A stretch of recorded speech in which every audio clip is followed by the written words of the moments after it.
셀리, 몰리, 셸리는 절친한 친구입니다. 그들 중 한 명만이 아이언맨입니다. 누구일까요?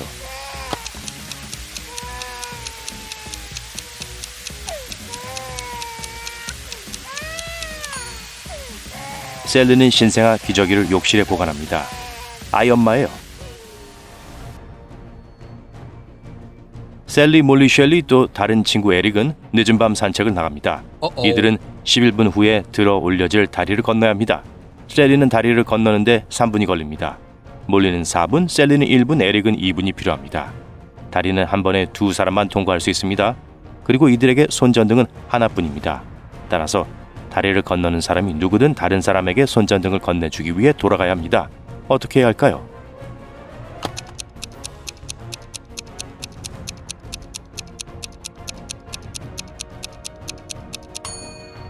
에릭과 셀리가 함께 먼저 건너야 합니다. 다리를 건너는데 2분이 걸립니다. 그런 다음 셀리는 1분 동안 다시 돌아가 손전등을 건넵니다. 그런 다음 몰리와 셀리가 다리를 건넙니다. 4분이 소요됩니다. 그런 다음 에릭이 손전등을 가지고 돌아가야 하는데 2분이 걸립니다. 마지막으로 에릭과 셀리가 다리를 건넙니다. 총 소요 시간은 정확히 11분입니다. 에릭은 농장에 살며 과일을 재배합니다. 그는 지난밤에 누군가 밭에서 가장 큰 수박을 훔쳐가서 매우 화가 났습니다. 에릭은 이 중 한 명을 의심합니다. 그래서 이웃들에게 묻습니다. 피터는 "왜 그래 에릭? 내 과일이 당신 과일보다 훨씬 맛있다는 건 다들 알아요 라고 말합니다. 마야는 "저는 혼자 살고 과일 알레르기가 있었어요. 내가 왜 수박을 훔치겠어요? 라고 말합니다. 그러자 마이크는 "훔치고 싶어도 훔칠 수 없어요. 지난주에 오른팔이 부러졌거든요." 누가 거짓말을 하고 있는 걸까요?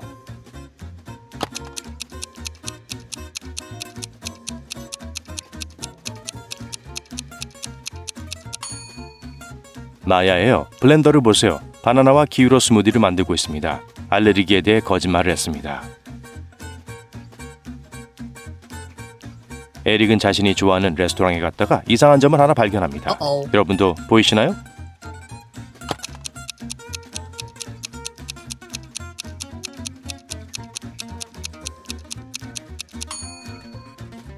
오른쪽에 있는 여성이 포크로 수프를 먹고 있습니다. 점심 식사 후 에릭은 지역 역사 박물관을 방문해 희귀한 고급 구두 전시회를 관람하기로 결정합니다. 이런, 누군가 여왕이 신었던 가장 귀한 구두를 훔쳐갔어요. 박물관 경비원이 범죄 현장을 조사합니다. 도둑이 단서를 남기지 않아서 그는 혼란스러워합니다. 도둑이 든 날에는 수많은 관람객이 전시회를 방문했습니다. 경비원은 그날의 영상을 조사하기로 결심하고 도둑을 금방 찾아냅니다. 이 사람들 중에서 도둑을 발견할 수 있을까요?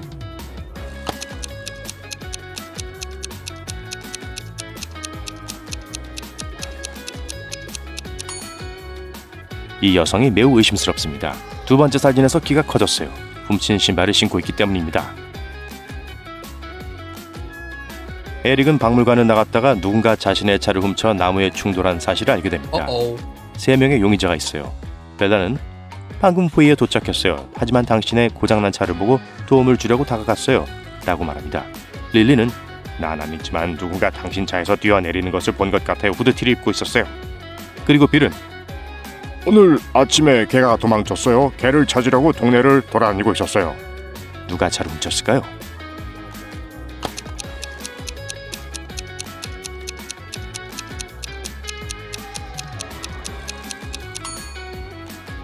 벨라의 시계에 금이 갔어요. 아마 사고로 망가졌을 거예요. 다음날 아침 에릭은 마법에 걸린 해변 한가운데서 잠이 깼습니다. 마을로 돌아갈 수 있는 3개의 포털이 있습니다. 첫 번째 통로는 불타고 있어요. 두 번째 길에선 소름 끼치는 뱀이 기어다니고 있습니다. 세 번째 길은 뜨거운 용암으로 덮여 있습니다. 어느 쪽이 더 안전할까요?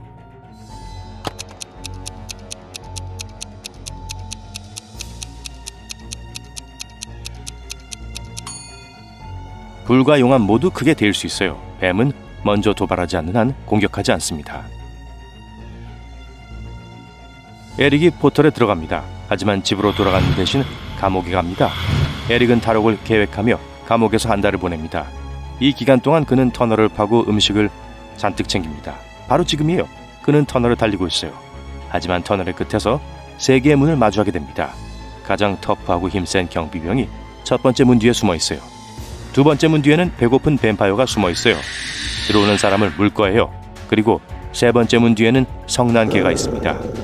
이 개도 뱀파이어와 마찬가지로 물기를 좋아해요. 에릭이 최선의 선택을 하도록 도와줄 수 있나요?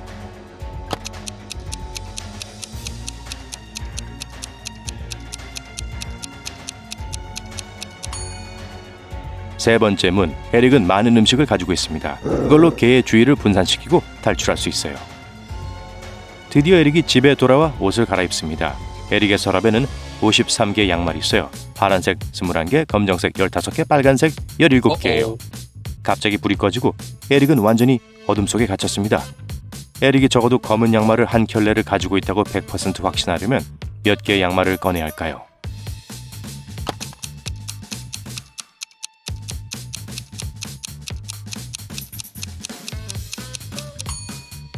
에릭이 빨간색과 파란색 양말을 완전히 다 떨어질 때까지 두 색깔만 뽑게 되는 비관적인 시나리오를 생각해 봅시다.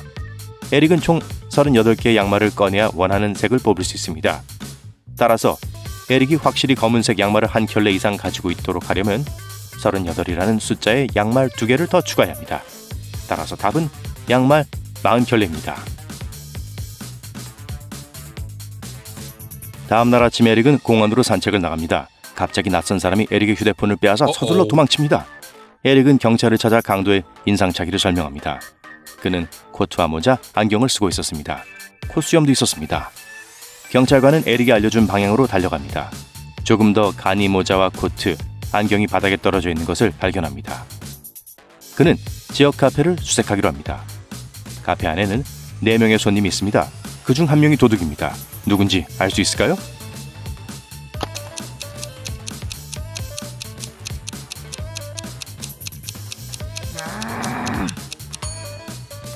오른쪽에 있는 남자예요.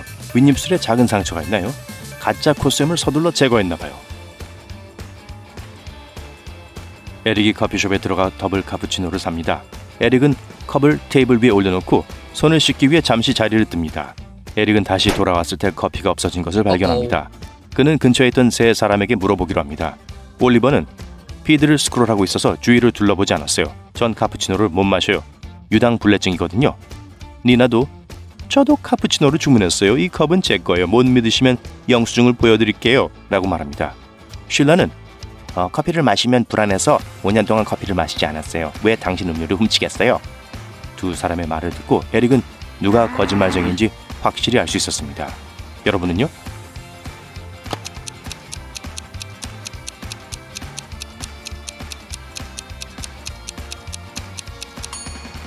올리버의 샌드위치에는 치즈 한 조각이 있어요. 하지만 비건일 수도 있죠. 니나가 더 작은 카푸치노를 가지고 있었기 때문에 이 컵은 에릭의 것이 아니에요. 한편 쉴라는 차가운 커피 음료 캔을 들고 있습니다. 따라서 그녀의 이야기는 거짓이에요. 에릭과 그의 친구 셸리는 커피를 마시러 만났어요. 셸리는 비밀에 짝사랑하는 사람이 있어서 매우 신이 났어요. 에릭은 그의 이름을 알려달라고 조릅니다. 하지만 셸리는 수줍음이 많아서 그냥 종이에 다음 암호를 적습니다. 셸리가 좋아하는 사람의 이름을 알아낼 수 있을까요?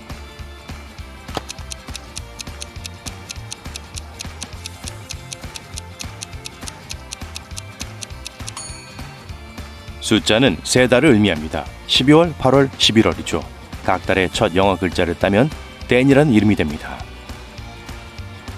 셸리의 생일이 다가오고 있습니다. 에릭은 선물을 위해 돈을 모으기로 결심합니다. 생일이 있는 달의 첫째 날, 그는 돼지 저금통에 1달러를 넣습니다. 둘째 날에는 2달러를, 셋째 날에는 3달러를 넣는 식으로 계속 저축합니다. 야호! 드디어 셸리의 생일이 다가왔습니다. 그리고 에릭은 돼지 저금통에 총 276달러를 모았습니다. 셸리가 태어난 정확한 날짜를 맞출 수 있나요?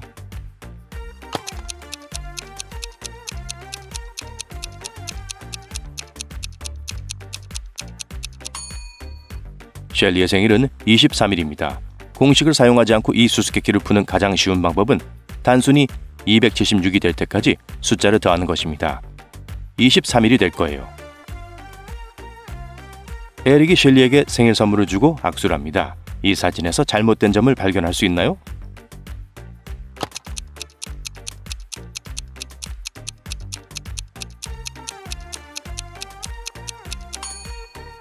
사람들은 결혼 반지를 엉뚱한 손가락에 끼고 있다고 생각할 수 있습니다. 하지만 그냥 평범한 반지일 수도 있습니다. 하지만 셸리의 시계를 자세히 살펴보세요. 대부분의 손목 시계는 오른쪽에 용두가 있습니다.